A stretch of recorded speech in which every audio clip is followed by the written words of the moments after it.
So we have what's called a statements and reasons column or table. So on the left side here, we have statements. And this is what we're doing. These are the steps of our proof. We're going from one to the next. And the reason here, we literally have to choose, why are we taking this step? What is the reason for it being in this proof? And another big thing that you have to remember in a proof is if it's not in the proof, then it doesn't exist. So you need to make sure that everything gets included in the proof. And I'm going to be a little lazy here and kind of snap a picture of this guy. Let's see, where is it? There it is. So it just makes it a little bit easier for me to look at instead of having to draw it. So if you don't have the drawing, and you wouldn't have this one because, you know, every time we open this, it's a different problem. So you're not necessarily going to have the same one, but I suggest you either do something along these lines so that you can mark on the page, or you just draw it out real quick. It doesn't need to be perfect. It's really just so that we can visualize all the pieces. So when we're reading this, we're going to be given a certain amount of things. So with this one, I'm given AC equals DF. So if I look at this one, AC, I'm actually going to use my line tool here. AC is this piece here. So there's AC, and that equals, and we'll go with pink here, DF. So this other side here, DF. So these two pieces equal each other. And that's a given information. We also have that AB, so this smaller piece is equal to this smaller piece here, and I'll leave these in the same colors. So I don't know if we can make these a little bigger, so it's a little easier to see this red outside of here. And instead of pink, I'll make it red so that we can see these are equal. The pink and the red didn't mean anything different. So we have these two longer statements are equal to each other, and then the two yellow segments are equal to each other, right? So we just have a couple of different pieces from the given here that we already know some information about. So that's pretty nice. All right. So when we put these in the proof, the reason we put AC equals DF in the proof, and we can see that it's coming down here, that's going to be the given. We were given this information. And AB and EF, we were also given that information. So when we're doing a proof like this, and they want us to put in the reasons, we can go through and look. Okay, well, I know these were given. I'm going to go find them real quick and write given. Now, a lot of the time, we're going to be putting the pieces in here. They're not going to be doing this for us. This only happens every once in a while. I believe on the next one, we're going to be putting in our own pieces one at a time. So whenever we start with segments, like a whole segment with pieces, or an angle with pieces, because that's also going to happen where we have angles like this, and we have, you know, angle A and angle B, and this is not really, it's usually 1 and 2 instead of letters. But we'll do something along the lines of segment addition, which means I can add two pieces of a segment together to get the entire thing. Or we'll do angle addition, which means I can add two small pieces of an angle together to get the entire thing. So it's kind of like chopping up, you know, if I cut up a piece of paper, I still know how long the piece of paper was, and I can still line them back up and have the same length. Now they're just in pieces. Kind of the same thing with, you know, segments. I can chop these in pieces with these two pieces, so I have DE and EF. But if I put them back together, they still equal the same length, DF. And AB and BC, if I put them back together, they equal AC. So it's just pieces of a segment. That's all this means. So it depends on which one. Since we're starting with segments, we're going to do segment addition. If we were starting with angles, like the example, then we would do angle addition. So it just depends on what you're starting with. So with this one, I have AC. And then they're saying it equals AB plus BC. So this is segment addition. We're adding two segments together. And this is a property. I know I have these all outlined on the notes pages. They also, if you click on the question mark here, you can see, oh, why didn't I do it? If you click on the question mark, it'll give you somewhat of a example of what it means. It's not the best one. I don't know if I much like that definition. Let's see, if I click on here, do they give me the better definition? I know I had all of these laid out in the notes pages, but they're not looking like some of the best definitions here.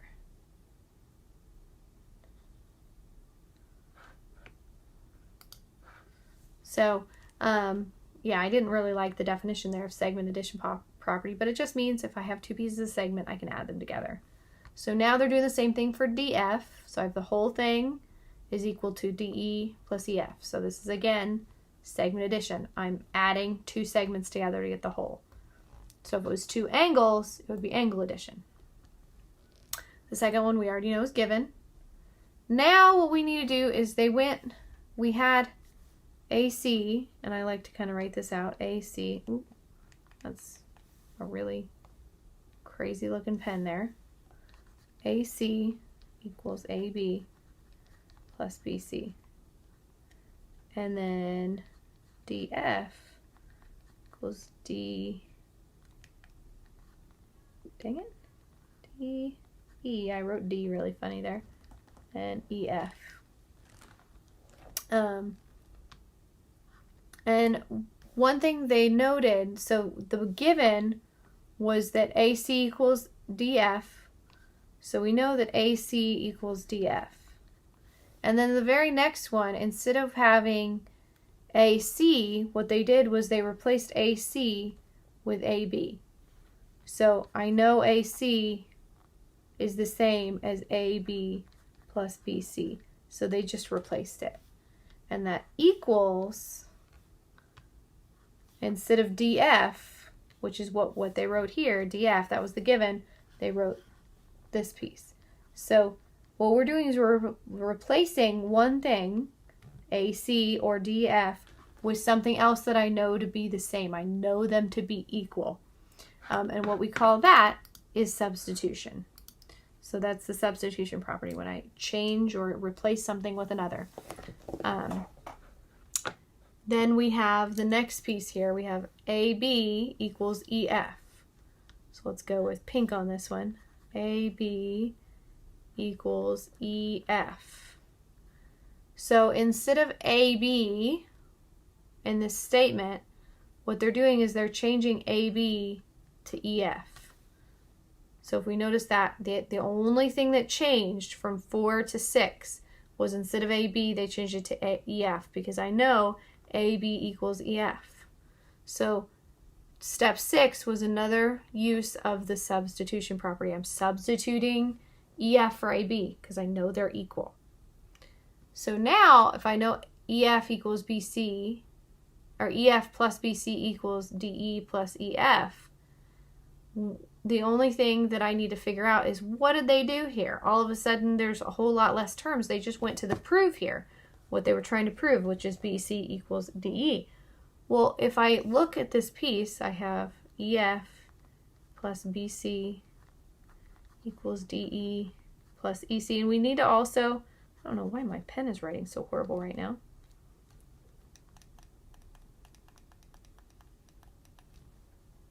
E plus EF. So I'm going to look at this algebraically just for a second, and if I think of this as just numbers, then I want to try to get the EFs together, which means I'm going to subtract EF from one of the two sides. It really doesn't matter which side I subtract it from. And EF minus EF cancels out. So that's why I'm left with just BC equals DE. So we're looking at geometry, you know, the geometric figures. How do these work together? How do the pieces work together? But we're also using algebra to prove our point. So this is definitely algebra when we're doing pieces like this, where I'm going to subtract EF from both sides. So this, we actually want to go in here and find the subtraction. Oh, it's called addition and subtraction properties. They combine the two. So addition and subtraction properties. So I'm going to go ahead and check this. And yay, we're good to go. Okay, so the next one, we're going to have a little bit more going on here. So let me, and we have a whole lot more pieces here, and I know in class I went through all of these. So we have plus sign, minus sign, times, the fraction symbol still, equal sign. Now we have congruent to. Remember, this is the same size and shape. So if we're talking about size and shape, we use this one. If we're talking about actual measurement, we use equals. Parallel lines, perpendicular lines. This is how we show a line segment, because it'll put the line in there for us. This is angle. So this is a figure. This is the measure of an angle. So if we know the specific measure of the angle, we use this one.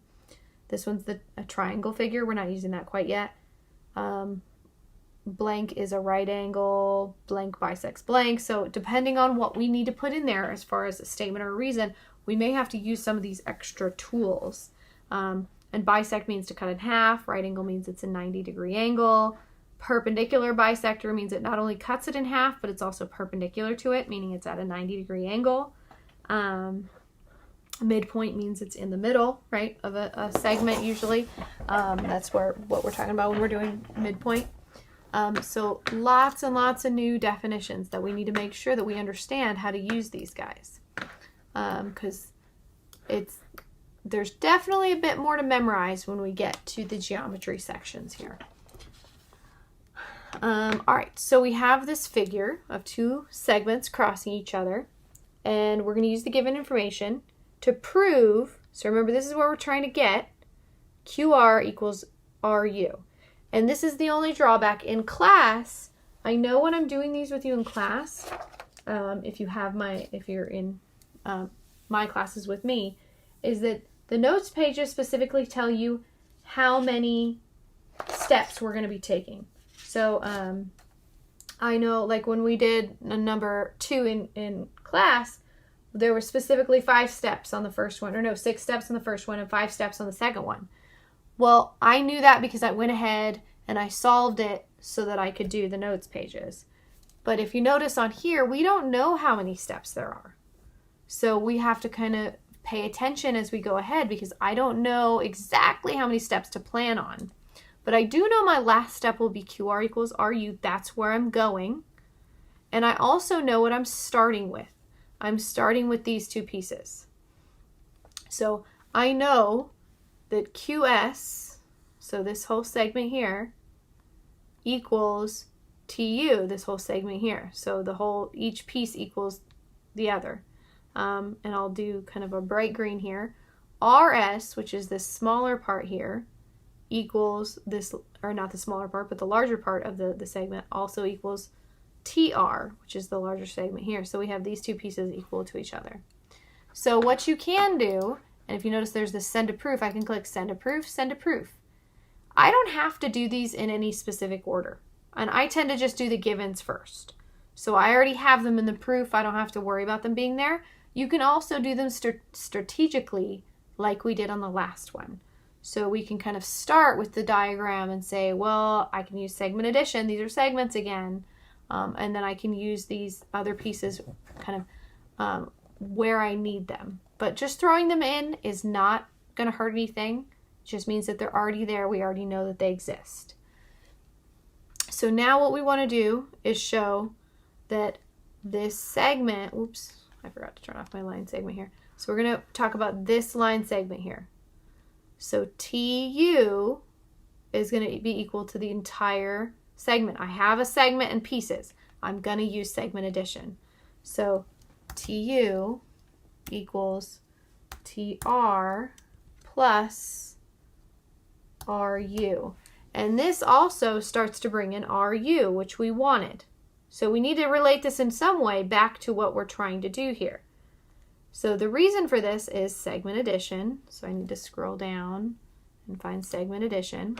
And I have to validate it. So each time I do something, I have to click validate. As long as it's good, it's going to turn gray and go to the next one. So now I need to do this next segment here. So I'm going to go QS, and that's going to equal QR, which is another piece that we're looking for here, QR plus RS. So we have QR and RS. And again, the reason I'm doing that is segment addition. So now I've thrown both of these pieces in here. Come on. There we go. I don't know what it's doing. I wanted to undo just that circle. Okay, so now what we need to do is try to connect these pieces so that we can start to eliminate something. So I'm going to need to use some kind of substitution here. So if I know that this whole piece equals this whole piece, I also know that the two segments added together equal these two segments added together. So, and I have a little blue and a green, a little blue and a large green, right? So I can see that those two pieces are equal. So that's what I'm going to do. Instead of QS equals TU, I'm going to go QR plus TU, sorry, RU equals QR plus RS. Yes, okay. So I'm replacing these pieces. So instead of QS, I have QR plus RS, so that's on this side. And instead of TU, I have, did I do that wrong? TR, I wrote that wrong. TR and RU. So I'm just substituting. So let's go down and click substitution. So I'm substituting these together. So far so good. If it doesn't like the step, it's going to kick it back at me and go, nope, not yet. And one thing we actually talked about in getting ready for doing these types of things is we were talking about getting dressed in the morning. And how do we get dressed? If we had, undergarments, socks, shoes, a jacket, a shirt, and pants, is there a specific way we have to get dressed? Or can we get dressed however we want? And the answer is there are specific things that need to happen first. If you put your shoes on before your socks, then you're not going to be able to get your socks on. Or if you put your jacket on before your t-shirt, you're going to have trouble, the t-shirt doesn't go on over the jacket, But if I put my socks and my undergarments on at the same, whichever order I feel like it, that's not going to hurt anything. Or if I put my shirt on before my socks, that's not going to change anything. So certain steps can happen before or after each other, and they don't affect the overall goal. They still need to happen, but the order doesn't specifically matter. So proofs are very similar to that. We can do things kind of in an order that we feel like doing them in, but we need to make sure that they're important to the proof, to getting from one end to the other, and we also need to make sure that something didn't need to happen before that in order to make that true. So sorry, I went off on a little tangent there. So now we have our two pieces equal to each other. Now we can deal with this other equal to piece. So I want to be able to get just QR, and here I'm even going to write this over here. I have TR equals RU, plus RU equals QR plus RS. But remember the proof, I want just RU and just QR. So I don't want this TR and this RS. I want some way to get rid of it. Well, if we remember, they equal each other. QR and RS equal each other. So I can substitute one for the other. It really doesn't matter which one I substitute. So I could, instead of TR, I could write RS. Or instead of RS, I could write TR. Either one is correct. It truly doesn't matter which one I replace. But what I want to do is I want to replace one of them so that I can use that algebraic method of subtracting it away. So I'm going to go over here and I'm going to write, I'll go ahead and replace TR. So RS plus, not equals, plus RU equals QR plus RS. And the reason for that is substitution again. I'm just substituting RS for TR. I know that they equal each other. So now I can subtract RS away, just like we did on that last one. And all I'm left with is this prove, which actually, if I remember, I can go up here and I can click prove. I don't need to necessarily type it all in, and I can just go down here and go to the addition subtraction properties. I subtracted it away and validate. And your proof is complete. Happy day. So these ones, yes, they're a little bit more time consuming. We have to go through step by step. but it's all about thinking through the problem. How do I get from where I started to where I want to end? And then there's a lot more of these properties that we have to just know and understand. All right.